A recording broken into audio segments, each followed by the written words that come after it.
Welcome to another reading of a Beatrix Potter's tale. This one is the tale of Timmy Tiptoes. Once upon a time there was a little, fat, comfortable grey squirrel called Timmy Tiptoes. He had a nest thatched with leaves in the top of a tall tree, and he had a little squirrel wife called Goody.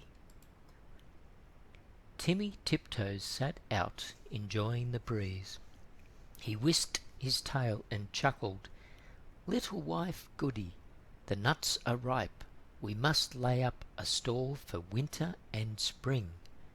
Goody Tiptoes was busy pushing moss under the thatch.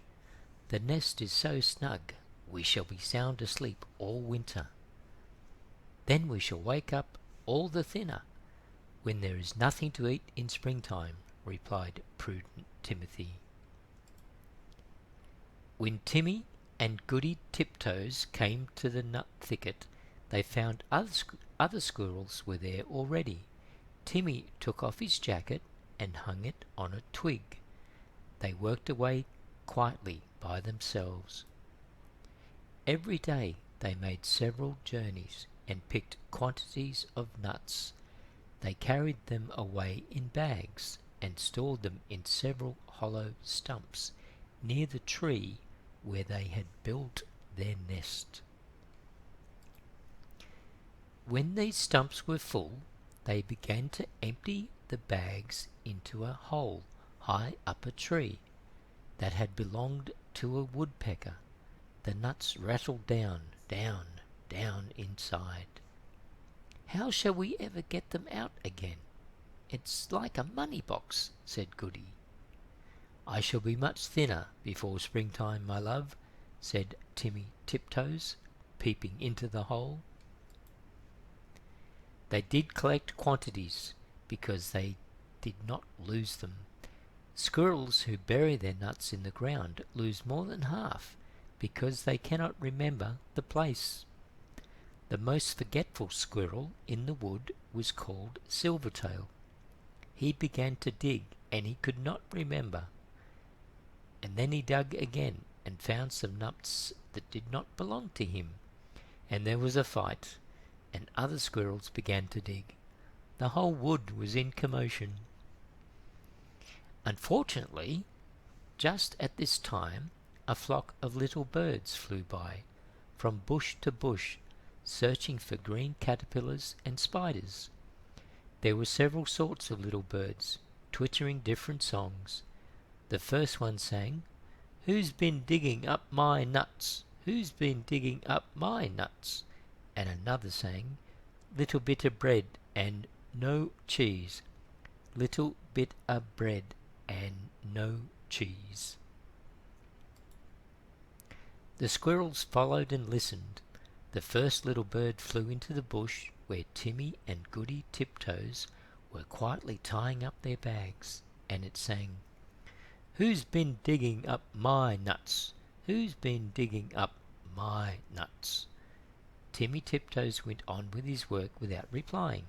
Indeed, the little bird did not expect an answer.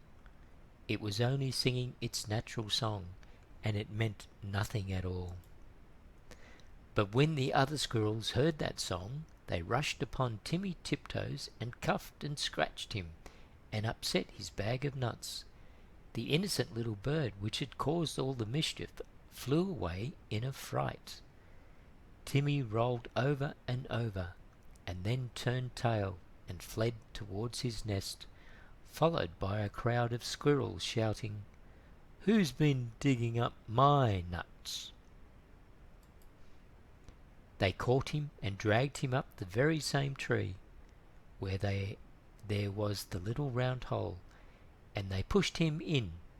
The hole was much too small for Timmy Tiptoes' figure.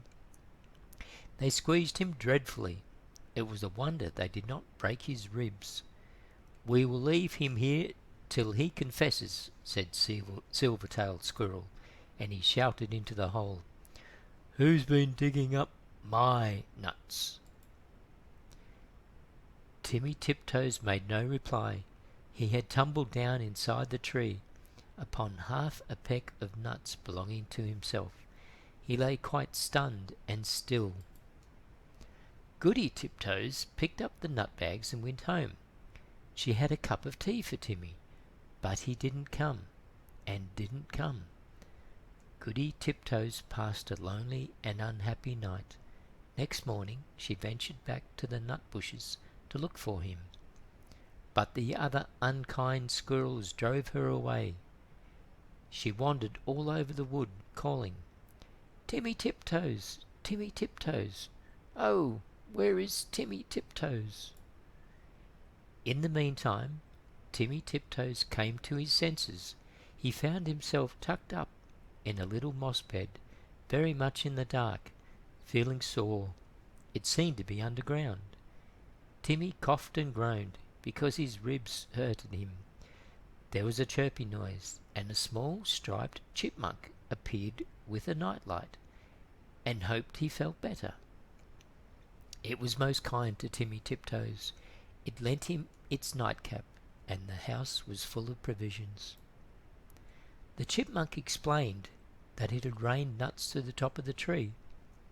"Besides, I found a few buried." It laughed and chuckled when it heard Timmy's story.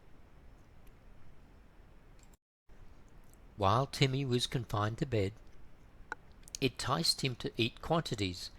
"But how shall I ever get out through that hole unless I thin myself? My wife will be anxious." "Just another nut, or 2 nuts. Let me crack them for you," said the chipmunk. Timmy Tiptoes grew fatter and fatter. Now Goody Two-Shoes had set to work again by herself. She did not put any more nuts into the woodpecker's hole, because she had always doubted how they could be got out again. She hid them under a tree root.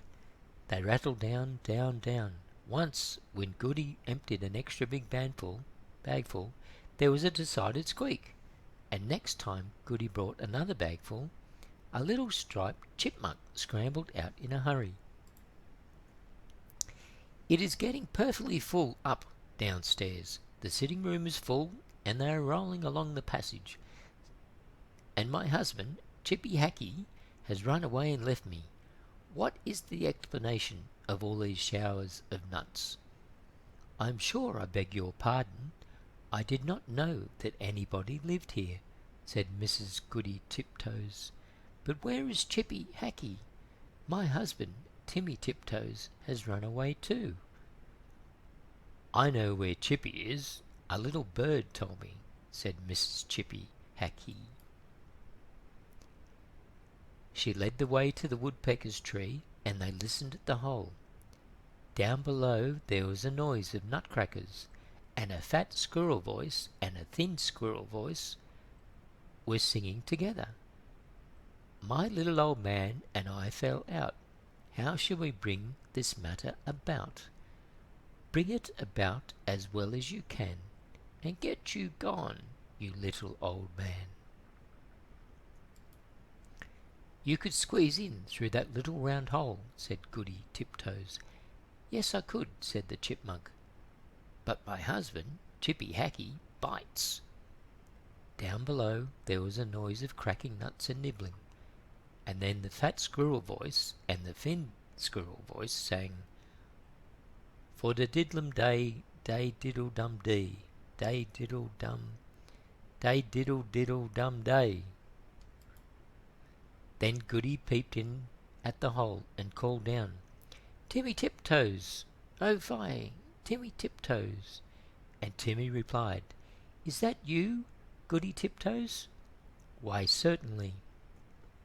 He came up and kissed Goody through the hole, but he was so fat that he could not get out. Chippy Hackee was not too fat, but he did not want to come. He stayed down below and chuckled. And so it went on for a fortnight, till a big wind blew off the top of the tree and opened up the hole and let in the rain. Then Timmy Tiptoes came out. and went home with an umbrella. But Chippy Hackey continued to camp out for another week, although it was uncomfortable. At last, a large bear came walking through the wood. Perhaps he also was looking for nuts. He seemed to be sniffing around. Chippy Hackey went home in a hurry.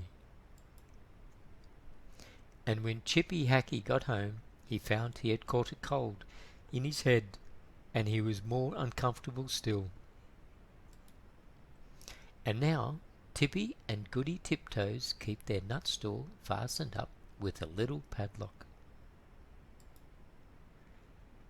And whenever that little bird sees the chipmunks, he sings, "Who's been digging up my nuts? Who's been digging up my nuts?" But nobody ever answers. I hope you enjoyed. I will read another one soon. If you like the video and me reading to you, please like the video and subscribe. It would help me very, very much. Thank you.